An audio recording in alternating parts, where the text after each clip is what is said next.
Hello everyone. So welcome to ChatGPT Elite course.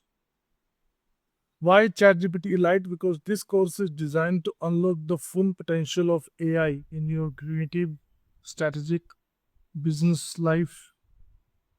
If you're already using ChatGPT or if you are ready to use ChatGPT and you think you are just scratching the surface, you are right.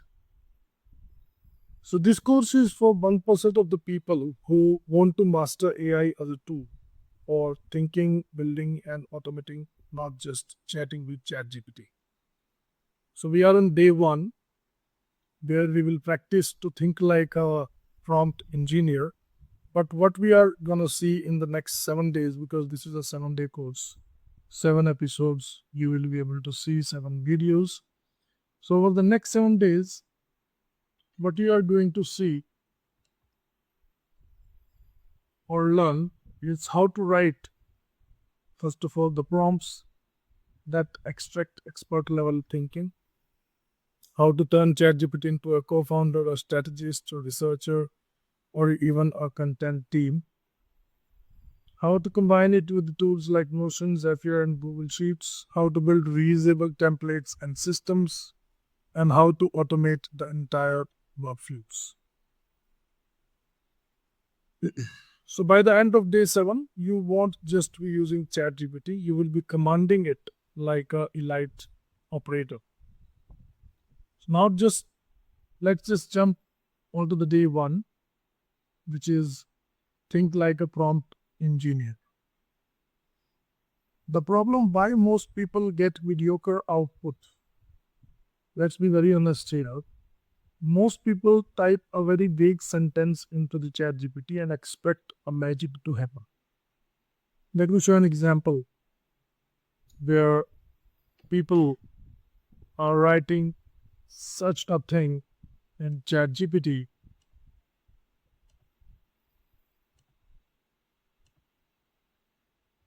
and they are getting something like this. For example, let's say we just give a very simple sentence to GPT that write a business plan for a productivity ad. So it started writing a business plan, the pre-season productivity app.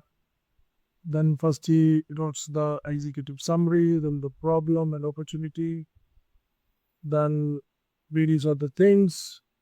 As you can see, the problem, the opportunity, the solution, market analysis. So something it on its own, it is writing something on its own, whatever it thinks. So sometimes it can give you a plenty of information. Some of the information out of this you may not like or you may not want. But yes, when you do not give a very precise prompt in a manner you want the response to be, so this is what you get. So this is what you get out of GPT when you just write simple sentences, write a business plan, program activity. Yeah. So for some people it may be magic, but when you will start practicing ChatGPT, then you will understand that we want very precise information, the precise output, the output that we want from the ChatGPT. It's not a chatting app.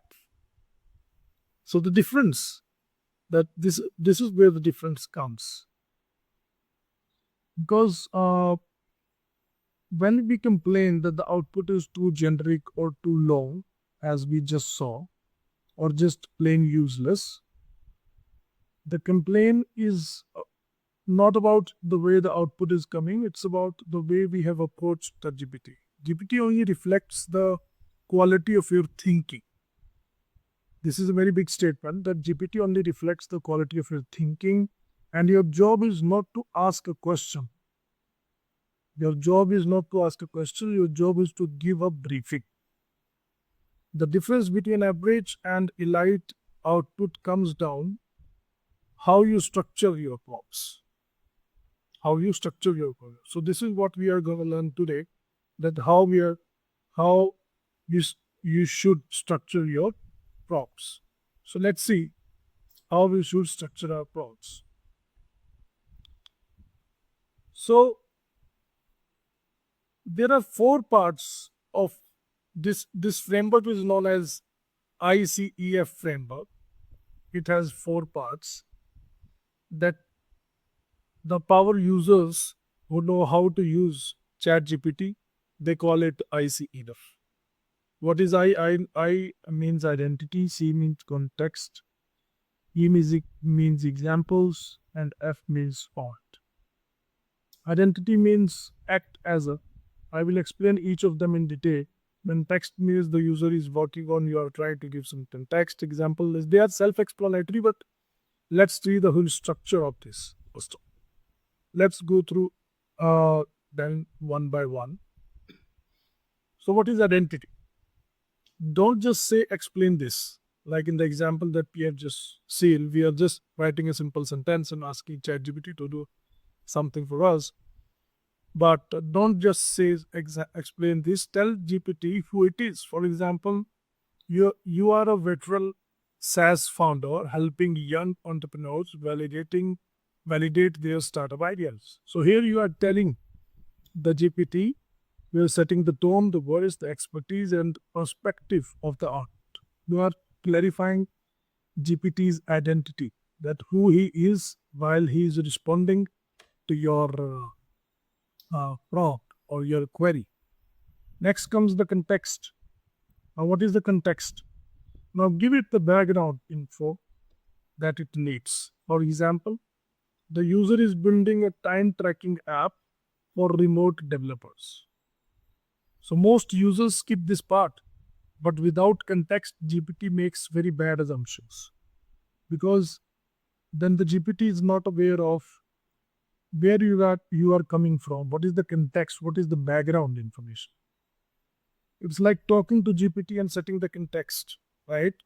So first is identity, second is context. Let's go to third one, which is example. Now you have set the context, you have set the identity. Now you have to give the example outputs as well. So this is the secret that most users never use. How GPT works, show GPT what great looks like by giving examples. So we have written that the apps that solve similar problems include rescue time, quantified work habits, toggle, simple, fast, solo devs love it. So you are telling GPT that the apps that solve similar problems are these. So he now GPT has some examples to talk about what kind of example outputs you are wanting, and now it knows what kind of product you are comparing it to, right? So this way you are setting the examples. And last but not the least is the format. Finally, tell GPT how to present the answer, right? This is the presentation of the answer. So we are telling it to respond in three sections. The first section is potential, the second section is the market, risk, and the third section is the differentiation tips. And you are also telling it to be direct and concise. So the answer is not very long, it's not generic. You are asking to reply in the three sections. So this is what is ICEF. I means identity, C means context, the E means examples, and then F means format. This is what you saw here. So ICEF is the framework for your prompts. So now let's jump into the live example. I'll show you how we can write such prompts. So this is what I have written here. The similar example that I just having all the components intact. So this is how we write it. You are a veteran SaaS founder helping validate new startup ideas. Let's just open the new window so that it doesn't create a, yeah. So you are a veteran SaaS founder helping validate new startup ideas. The founder is working on a time tracking app for the board developers. Examples of similar ideas that want rescue time, toggle, give feedback in three sections, and be direct and clear. When you type this, you can also tell GPT to answer only in 2,000 letter, 2,000 characters or 5,000 characters, something like that. So this is also the part of the format that you want the output to be in. So let's see what it gives.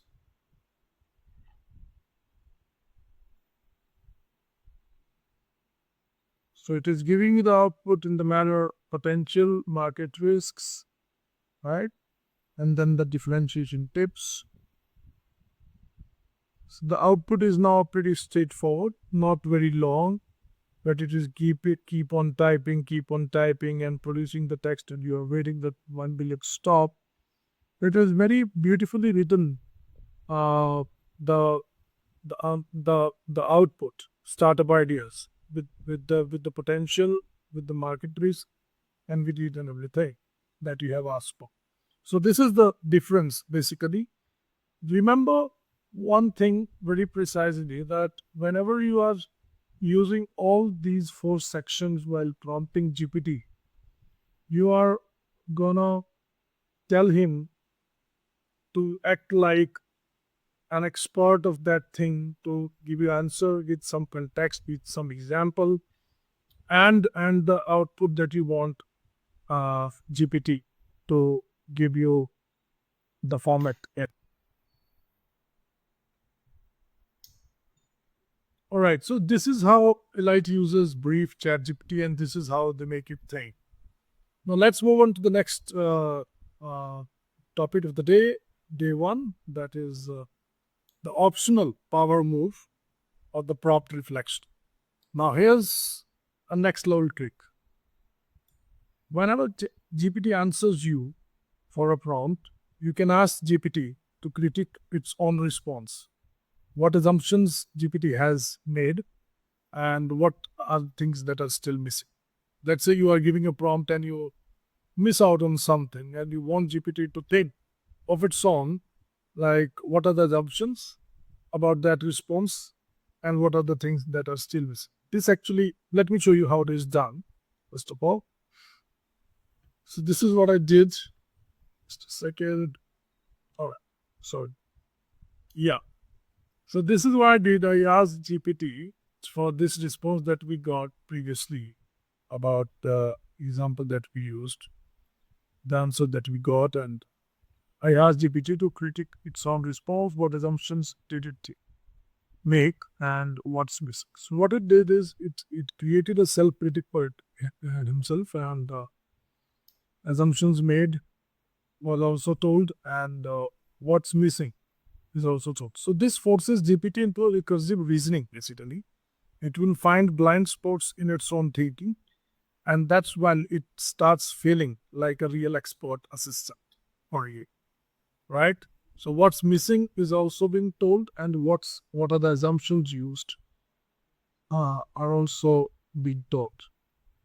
So this was the next little trick that you can use while using GPT.